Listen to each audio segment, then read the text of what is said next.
What I love about Anchor is that it's given me creative control of my own material. I was approached by a big company to do a podcast about the art world, and I didn't want to sign over all rights to them. Anchor has allowed me to make this podcast and to keep creative control as well as financial control in terms of advertising. Anchor gives you everything you need in one place for free. You can use it on your phone or your computer. There are tools that help you to upload your recordings that you've done separately or on the app. They'll distribute it for you as well, which again, I couldn't wrap my mind around distribution, and they have it all there for you in one place: Spotify, Apple Podcast, Google Podcast, and many more. You can easily make money from it as well. They help you advertise. As you can see right now, I'm getting my first ad out through Anchor.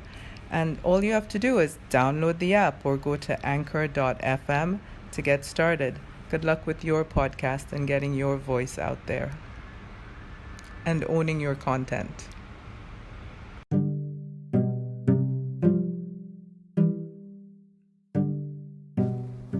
Welcome back to another episode of the Bees and Honey podcast. Today we'll be listening to Lebanese American artist Annabel Daou as she tells my fortune in her current residency on the Lower East Side in Manhattan. Today we also have a special guest. It's my 4-year-old son who normally is away, but today he was present and he makes a cameo for the first time in the podcast. Please enjoy as much as you can. I really have a long history with Annabel, and I'm happy to have had her today on the podcast.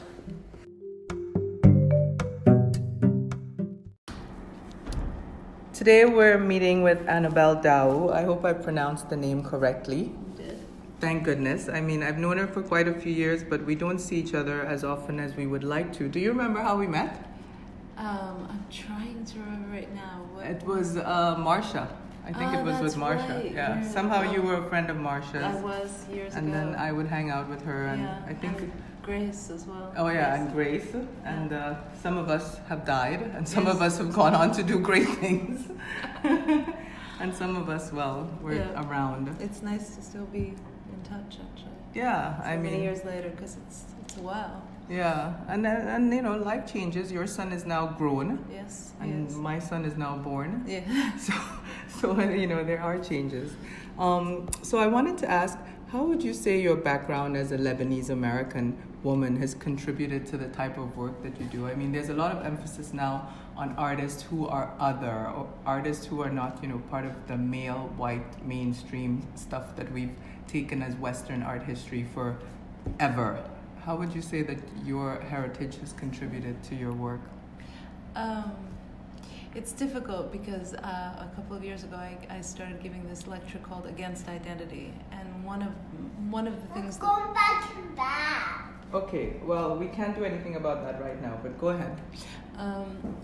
So I think that every context that you're in, everybody's background affects what they end up making. I would say, because I grew up in Lebanon during the war, the civil war, that my life is more affected by being a war child, and that I would, if I were to say a community that I can relate to, would be other people who lived through war, probably more than I would say, specifically being of a certain kind of part of the world, So I can connect with much older people who lived through World War II in a way that just because people who lived through that kind of experience, who have their life kind of destroyed by conflict, end up having some similarities in that way. But I don't know. I think, when I left Lebanon when I was 18, and I came to America, and I really didn't want to do anything about Lebanon. I wanted to come to America so I could be an artist, so I could be free of what it meant to be from there. So I think it's taken me a very long time to actually even go back. I go back to Lebanon to go back and make work there.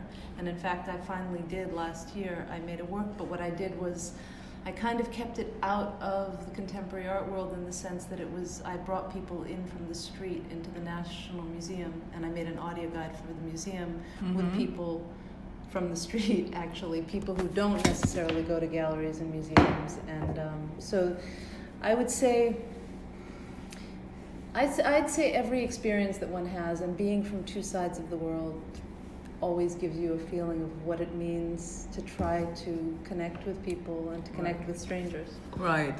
Well, tell us about that work at the museum, because one of the following questions was, how is the political conflict over there affecting the art world, affecting what artists are doing or what institutions are doing? How did that work out for you last year at the museum? So I had never gone back specifically to do a show there, and then somebody who works in public art in Lebanon, who does this amazing job, they're called Temporary Art Platform. She asked me, they're doing a project where they're about to build a contemporary art museum across the street from the National Museum, which is an archaeological museum, which is an interesting thing in Lebanon, because Lebanon itself is an archaeological museum, like many countries where it's kind of interesting to have a museum because you're pulling a sarcophagus into the museum, but outside in the garden is a sarcophagus filled with plastic bottles and garbage, so it's like everybody has a sarcophagus. We had a sarcophagus in front of our house. Right. My mother grew geraniums. So I think what was interesting for me was to try to negotiate going back to Beirut and actually being there and living there and experiencing what people were feeling at the time. So what I did was I literally went into the street in front of the museum and asked people to come in. And many of them thought it was a bank. Most people had never been in there. And I chose to do it in Arabic, which is another interesting part of talking about languages, because French and English are the languages, one, of art, of academia, not only those languages, but in general, in Lebanon, the people who go into the museum are also foreigners and tourists coming. So Lebanese don't go in there, and no one speaks, they don't use Arabic, and yet the guards only really speak Arabic and broken English. And, right. So it was an interesting kind of thing to force myself to speak Arabic, to force everyone who came in to speak Arabic, and the only people I had to force who came in were like the more sophisticated museum goer kind of people who immediately wanted to express themselves in French or in English. Wow. Well, to push it a little further, it would be the language of the colonizers or the imperial guard, so to speak, as well. Absolutely. No, absolutely. And that's why I chose to do the Arabic, because I really wanted it to be a piece by the people and for the people of Beirut. And so the piece is actually called Shuhaida, which means what is this? Which is also an expression like when you say, what the hell is this? About a situation or anything. So it both means like, what is this object and what the hell is this? And so that was that. What we did was I asked them, it was a very performative thing. We had almost 150 people come in groups of 4 or 5. And at first they were really taken aback. And I would ask them very simple. Well, I say simple because it's questions about life right now, about you. So I would say things like we stood in front of this. The first thing I did, I take them straight to this column that had a double-headed bull on top of it, high up. And I'd say, if you could climb on top, which side would you sit on? And immediately, first of all, they felt themselves like climbing in the museum. That was the first part. And the second thing is kind of choosing a direction or a political side or and so it was that immediately broke down kind of barriers, and then we'd go through the rest of the museum and I'd ask them to speak sometimes for the object. So like there was this old knife, and without preparing it, I would just ask them, have you killed anybody? I'd say, you're going to answer for the object, and then I'd ask that question, and of course you're taken aback by that question if you're not prepared for it. Yeah. But of course, if you were a knife, that may be your question. If you, so and then, just to segue into what's happening right now, I also, there were like 3 ancient keys, and I said if these keys could open or close any door in the city, what would they be? And everybody across the board said the parliament. Lock up those politicians, kick out those politicians. Wow. I mean, the whole thing was highly politicized, to be honest. All the answers were.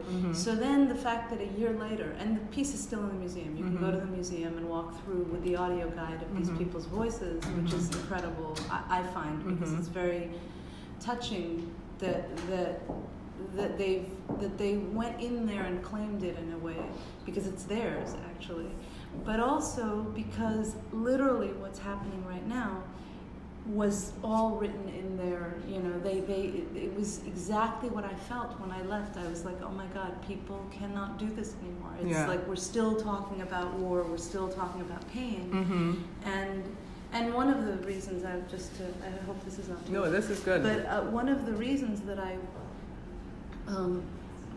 wanted to make it just Arabic and not prepare it and not have people like from different, is I really wanted it to be all kinds of people. And the place where the museum is a very notorious place because it was the Green Line. It was the most bombed out place. The museum itself was almost like a shell, and in fact one of the old mosaics has a huge hole from a rocket. Wow. And the museum is still, even though it's been renovated and everything, here and there are discrete pockmarks of its thing. So there was that. It's also a neighborhood where lots of different, people work. The bus stop's there. It's a roundabout. There are all kinds of elements. So we really got people with all kinds of different backgrounds and accents and class, people from different modes of working in that neighborhood, like people who were working in the cafe, people who were guards, people who were driving buses, working at the pharmacy. It was like really a broad spectrum. So we had very different way, and Arabic has very different, like there are different accents, there are different regions have different ways of expressing nuances, things. So it's very like anywhere, but. So that so the audio guide actually has all of that, and what was interesting is they were all there together, and their voices merged, and their voices are merged like that. And now this is happening in the streets. What's happening is people are trying to get beyond the separations that were partially imposed on them to create a civil war. And I think that what you have right now is the first time. I mean, for me, even though I'm here, but I feel very connected to what's happening, because I think a lot of people who lived through the war, for one thing, never got the ending, and this in some ways is an ending. It's a healing, even though they're going through very, very rough times. It's extremely hard, and they're extremely brave. I mean, it's unbelievable. It makes you proud. Yeah. I mean, I remember this one curator who I've been in touch with for years. He doesn't live in New York anymore. But basically, when this whole thing started up again recently, he was like, come on, artists, get out there and rally with the people. It's you guys that make the change at the end of the day. And he's right. He's really right. But it's happening everywhere, like Lebanon is in it. I think there's a feeling across the world right now that, enough is enough. Right. Well, I'm going to switch from the political situation over there to somewhat more personal question. How have your relationships, whether they were marriage or friendships or your child, contributed to your evolution as an artist? We've seen how your country, your background helped the work evolve and where you're at right now. How did your relationships in the past, I mean, I don't know if there were certain types of work that came out from certain phases of your life? Well, I very often, with respect to my work, I very often relate like the best moments or the best thing that can happen with equating it to an encounter with somebody that matters, So I think in life we have many relationships, but if we're lucky, we have a couple that really actually change us. And I think, with art, we experience a lot of it if we're in this world. But I think once in a while, for anyone, you encounter something with a song, a book, artwork, a movie, that actually does something profound to you. And I think that I would say that with relationships, I've had one thing with my relationships is they've been very immediate. My oldest and longest relationships, including my marriage, my present my previous marriage, my present relationship, my friendships, have very often been something where that encounter is important at the beginning, and I recognize at the very beginning that it will matter to me. Right. So that's definitely been the case with respect to having been married very young, to having a child very young. All of those things, I think. I think we all, I think as women, but it's not just as women. I think as I think our familial relationships, we think that we have a lot of, we think very much about them with respect to like what we're giving to them, but I think that people change us. Even our children change us, and they continue to do so. They demand something of you that you may not have known was there, and I think that's the best that a relationship can do.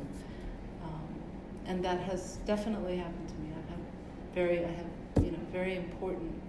My relationships have been very important in my life. In contributing. Yeah. So now your current residency or performance, I think, I'm not sure how you want to describe it, is a silent reading where you present the subject with a written fortune. How does the fortune reading residency fit into your entire body of work? Yes, Theodore. Well, I'm doing this. So Fortune is a project that I began, I think it's already 2013 or something like that. I think the first iteration was at PS1. I had thought about it for a long time, thinking about Fortune as kind of, in a way, covering lots of different things. The first one being that it's an encounter of trust and intimacy. The fortune teller is somebody who, while you very often look down on them and you suspect them, they're suspicious and they're crass in many ways and they're part of the street life in a way. But you also, whoever you are always a little bit ready to believe. And the questions that you ask of a fortune teller or expect of them are not little simple things. You want them to tell you if you're going to live or die, marry or fall in love, you want the most from them at the same time you're looking down on them. So I think there's something in that always intrigued me, like how do we see ourselves with respect to the stranger who may know something about us that we don't know. So there's that. There's also and I also think that what we expect of artists very often is to be, to know what the future will be, to do something that's avant-garde that actually might tell you, or something that actually is historical and holds you in the past, So I think, I don't know, holds you in the past, that's not the right, but that remains. Yeah. That remains. So what I kind of start, and then another thing is when people walk into a gallery, for example, or into a space where they see art, or anywhere that they encounter art, they come with something. They come with open hands in some way. They want something of themselves to connect.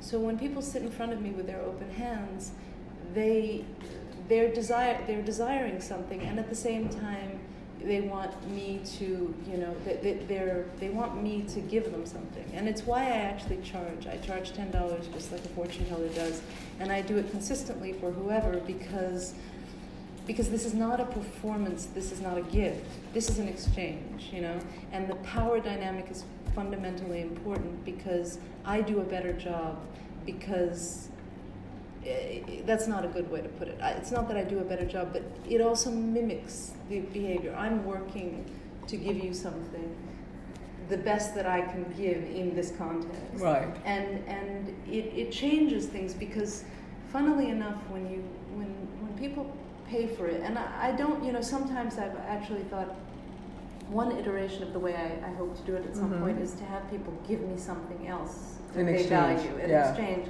I haven't gotten to where I think that would work, because I think I'm still thinking about it as this idea that, also the worker, I sit here for 4 hours. People come, people don't come. I sit for a long time, and this is my work, and it's women's work a lot of the time. It's waiting. So many aspects of that. So I'm saying a lot of different things, but this is why I got intrigued. So I just, they invited me to do it at PS1. I had never really done it in that kind of thing, and it was just really interesting because I wanted anybody to be able to own a work of mine that was for them. Right. So you walk away, we're silent because it's not about my looking at you or hearing you or whatever. I look down at your hands, I don't look at your face. Yeah. I zone out of who you are. If I'm not speaking, then I'm not doing telltale signs. I'm basically just transcribing a line of text for a line in your hands and handing it to you, and whatever comes of that is for you, you know?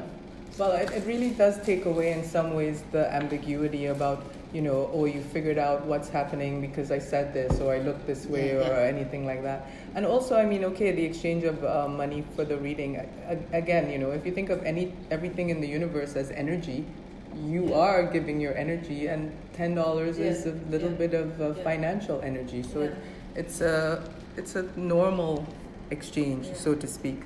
I'm going to do my own reading at the end of this episode, but let me just make sure there's nothing else I wanted to ask you before we get into that. Can you take us into the future and what your plans are for after this residency? Yes. Yeah. So the residency. So I've done it in many different places, as I said, and this past iteration is here at Signs and Symbols on 102 Forsyth Street, and I was in Signs and Symbols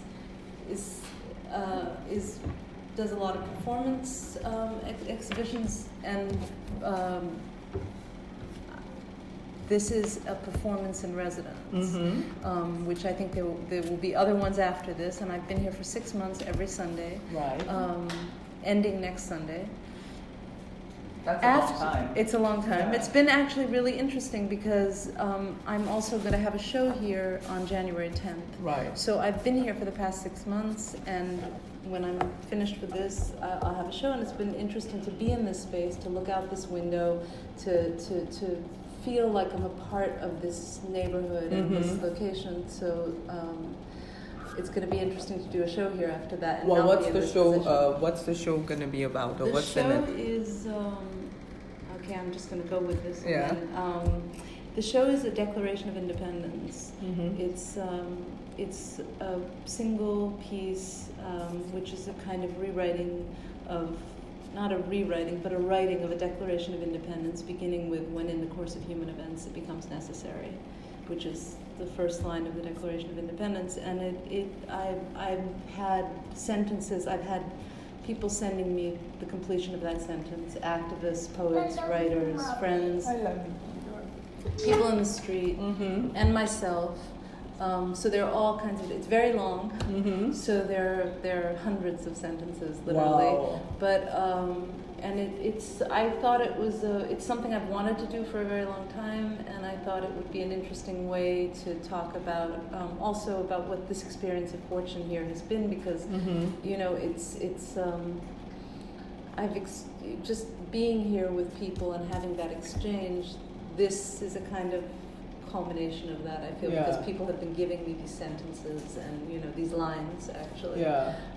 So there's that, and then at the moment I began on November 1st I began a residency at ISCP, a Paula Krasner residency. So I have that studio for 6 months, and that's where I'm at, and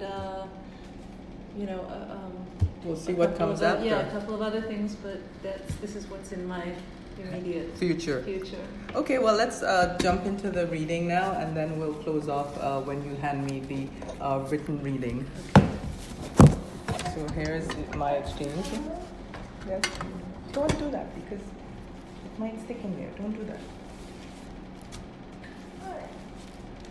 Hey.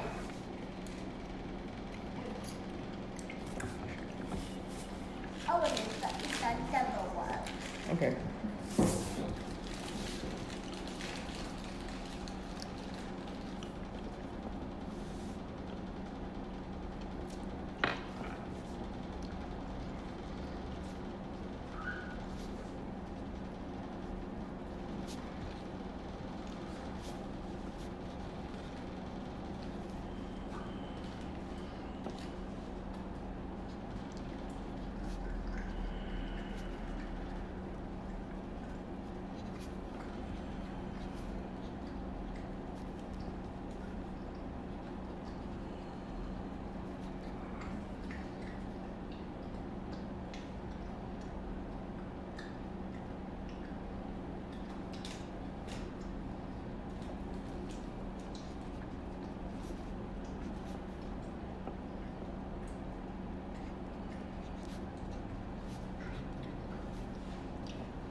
It's just not working right now. That's doing it.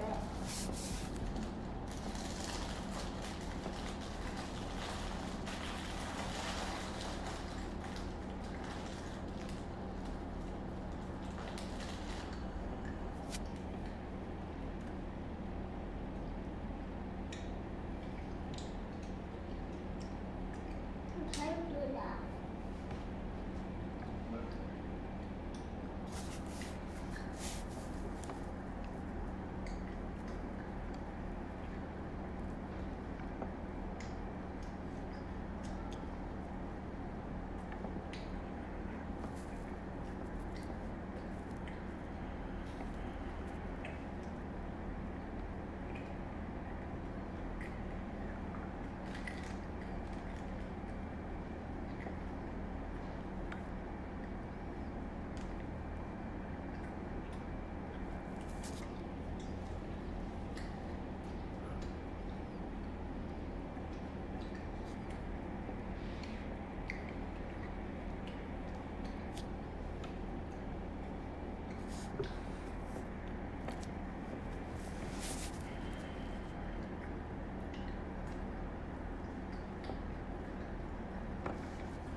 All right. Well, thank you. I love that I have my first artwork by you. And I will probably stop the recording now because maybe it's not fun for people to see you in silent performance mode now. But thank you for being on the podcast and good luck with the show in January. Thank you. Bye. Bye.